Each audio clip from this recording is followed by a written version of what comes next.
Hi everyone, इस video में हम एसएससी सीजीएल एग्ज़ाम का एनालिसिस करेंगे। 12 अप्रैल 2022 सेकेंड शिफ्ट का पेपर है ये। मोस्टली जितने क्वेश्चंस मुझे याद थे वो सभी मैंने इस वीडियो में इन्वॉल्व किए हैं। आशा है कि आपको ये वीडियो हेल्पफुल होगी और आप पूरी तरह से एनालिसिस कर पाएंगे जीके पोर्शन का और अच्छे से और बेहतर इंप्रूव कर पाएंगे जिनका पेपर अभी आने वाला है। तो स्टार्ट करते हैं पहले क्वेश्चन से। Who is awarded literature Nobel prize 2021? 2021 में लिटरेचर नोबेल प्राइज़ किसे दिया गया? अब्दुल रज़ाक गुनहार को। और अगर पूछा जाए कि लिटरेचर जो जहाँ पे मैंने स्टार बनाया है वो एडिशनल चीज़ें हैं जो मैंने लिखी हुई हैं, और जो क्वेश्चन है तो ये तो क्वेश्चन पूछा गया था, और जहाँ पे प्लस बनाया है या स्टार बना हुआ है वो एडिशनल चीज़ें हैं। तो लिटरेचर नोबेल प्राइज़ 2020 में किसे दिया गया था ये भी आपको पता होना चाहिए, लुइस गुलेक को दिया गया था। तो ये पहला क्वेश्चन हो गया। फिर देखते हैं सेकेंड क्वेश्चन।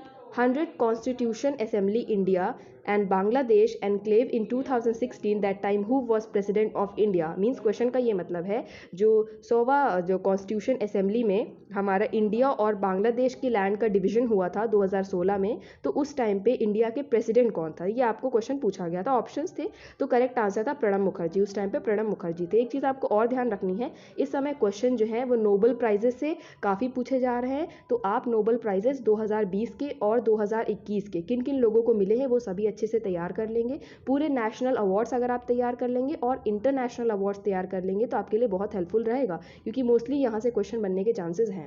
फिर देखते हैं आगे तीसरा question. Which one is not a kharif crop? Kharif crop इनमें से कौन सी नहीं है? तो कुछ वही 3-4 ऑप्शन थे, मुझे एग्जैक्ट ऑप्शन तो नहीं याद है, बट मैं ये बता सकती हूँ आपको कि खरीफ क्रॉप्स आप पूरी प्रिपेयर कर ले, रबी क्रॉप्स सब क्रॉप्स अच्छे से प्रिपेयर कर ले, जिसमें से अगर उसमें से आए तो आप उसमें से मार्क कर पाएँ। फिलहाल जो बार्ले होता है, वीट होता है, मस्टर्ड होता है और पी होता है, पीनट तो नहीं लेकिन पी जो होता है मटर का पेड़, वो सब जो है खरीफ क्रॉप्स में आते हैं।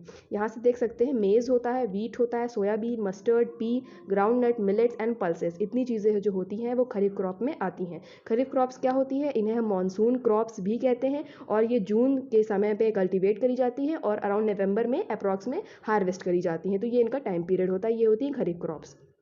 फिर देखते हैं फोर्थ क्वेश्चन है कि Kalbelia dance related to which state? जो कालबेलिया डांस है ये किस स्टेट से रिलेटेड है? तो आपका आंसर हो जाएगा राजस्थान। तो यहाँ पे और इससे आपको एनालिसिस से ये हिंट मिल रहा है कि आपको सारे क्लासिकल डांस, सारे फोल्क डांस, सारे स्टेट के डांस अच्छे से प्रिपेयर करके जाना है, यहाँ से क्वेश्चन बन सकता है। और ऊपर हम नोबेल प्राइजेस यानी नेशनल अवार्ड और इंटरनेशनल अवार्ड का भी हिंट ले चुके हैं, तो आपको वो भी प्रिपेयर करना है।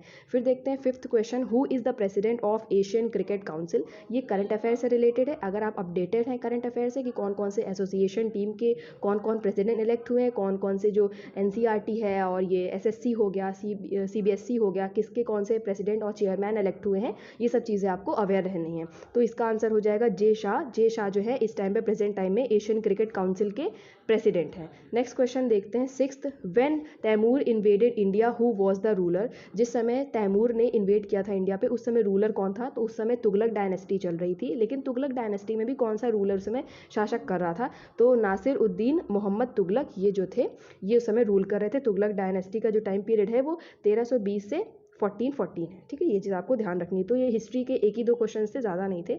फिर सेवन्थ देखते हैं। Who is textile industry minister and how much percentage is going to invest in textile in budget 2021 से 22? तो यहाँ पे आपको तीसरा हिंट मिल रहा है कि बजट आपको ज़रूर तैयार करना है। पूरा बजट 2021 का आप अच्छे से प्रिपेयर करेंगे कि कितना सेक्शन जो परसेंटेज है किस में डिवोट किया जाएगा। तो इसमें पूछा जा रहा है कि टेक्सटाइल इंडस्ट्री में कितना परसेंटेज हम डिवोट करेंगे बजट का हमारे 2021 से 22 वाले में।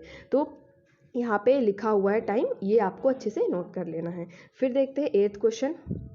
Who is going to host Asian games 2030? तो एशियन गेम्स जो होने वाले हैं उसका होस्ट कौन है 2030 में जो होंगे? तो दोहा, कटरा इसका आंसर हो जाएगा। फिर देखते हैं ninth. Now days Rakhigarhi located in which state? ये भी हिस्ट्री का ही सवाल है कि जो राखीगढ़ी है प्रेजेंट टाइम में वो किस स्टेट में है? तो ये हरियाणा में है। ठीक। टेंथ है जीडीपी इज शोन इन, जो हमारा जीडीपी है वो किस में वैल्यू में शो किया जाता है, रुपए में या डॉलर में? तो इसका आंसर हो जाएगा डॉलर में। प्रेजेंट टाइम में इंडिया का जीडीपी कितना है ये भी आपको इससे अवेयर रहना चाहिए। तो 2.94 लाख करोड़ डॉलर इसका जीडीपी है हमारे इंडिया का प्रेजेंट टाइम में। 11th क्वेश्चन है। When Delhi became the capital of India? इसमें पूछा जा रहा है जो दिल्ली थी वो हमारी इंडिया की कैपिटल कब बनी? ये भी आपको पता होना चाहिए कि दिल्ली के कैपिटल बनने से पहले कौन सी कैपिटल थी? तो इंडिया की पहले कोलकाता कैपिटल थी और 1912 1912 में दिल्ली जो थी वो कैपिटल बन गई थी इंडिया की, इससे पहले कोलकाता थी। फिर देखते हैं 12th, Assam government had appointed female athlete on DSP post. Assam की गवर्नमेंट ने जो महिला एथलीट है डीएसपी पोस्ट पे अपॉइंट किया गया है वो कौन है, उनका नाम है हिमा दास। ये तो आप करंट अफेयर से ही अवेयर होंगे, ये आपको पता होगा। फिर 13 क्वेश्चन देखते हैं, विच न्यूटन्स लॉ डिफाइन फोर्स। कौन सा न्यूटन का लॉ है जिसमें फोर्स के बारे में, बल के बारे में वितरण दिया गया है, तो ये सेकंड लॉ है, इसका आंसर हो जाएगा सेकंड लॉ। तो इससे आपको और हिंट मिलता है, ये जनरल साइंस का क्वेश्चन आ रहा है, ठीक है। अभी तक हमने जीके के देखे, तो जीके में थोड़ा जनरल साइंस के भी क्वेश्चन आते हैं 3 से 4, तो वो हम देख रहे हैं। तो न्यूटन के लॉ अच्छे से प्रिपेयर आपको कर लेने हैं, वैसे ही मेंडलीव के लॉ प्रिपेयर कर लेने हैं, मे भी चांसेस हैं कि आ सकते हैं सब लॉ के बारे में, ठीक है। पहला लॉ है ये इनर्शिया से रिलेटेड है कि जब जिस स्टेट में आप हैं उसी स्टेट में रहेंगे जब तक कोई एंटी एक्सटर्नल फोर्स नहीं लगता। और सेकंड लॉ है हमारा फोर्स के ऊपर, जो फोर्स है वो मोमेंटम इनटू एक्सेलरेशन होता है। और थर्ड तो सभी को पता है, every action has equal and opposite reaction. तो ये तीनों जो है न्यूटन्स के लॉ हैं। देन फिर देखते हैं 14 question, which disease is not prevented by vaccination. ये जनरल साइंस का क्वेश्चन है, इतना तो सभी को पता होता है कि जो वैक्सीनेशन होता है, टीकाकरण, वो किसके में लिए नहीं अभी तक आया हुआ है। जो पोलियो है, काफ़ी ऑप्शन थे, मुझे इतना एक्यूरेट नहीं ध्यान है, लेकिन जो पोलियो था तो इसके लिए ओरल वैक्सीन है, इसके लिए वैक्सीन अवेलेबल है। तो जो टीबी है, ट्यूबरकुलोसिस, इसके लिए भी वैक्सीन अवेलेबल है, बीसीजी होती है, बैसिलस कैलमिटी ग्यूरोगीन, भी इसकी वैक्सीन का नाम है। और जो डिप्थेरा होता है, ये डिजीज डीपीटी इसकी वैक्सीन है। तो जो एचआईवी है, इसकी वैक्सीन अभी तक डेवलप नहीं की गई है, जिससे एड्स की बीमारी होती है। फिर देखते हैं 15 question, which one of the following is not a flower part.